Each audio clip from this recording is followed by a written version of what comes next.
Hi there, my name is Lawrence, and in today's tutorial, I'm going to show you how to adjust your screen's brightness in Windows 11.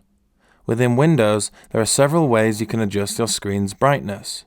The first way I want to show you is by going into the Windows start bar and typing in brightness. Click on the Change Brightness Level search result. A display dialog window will now display.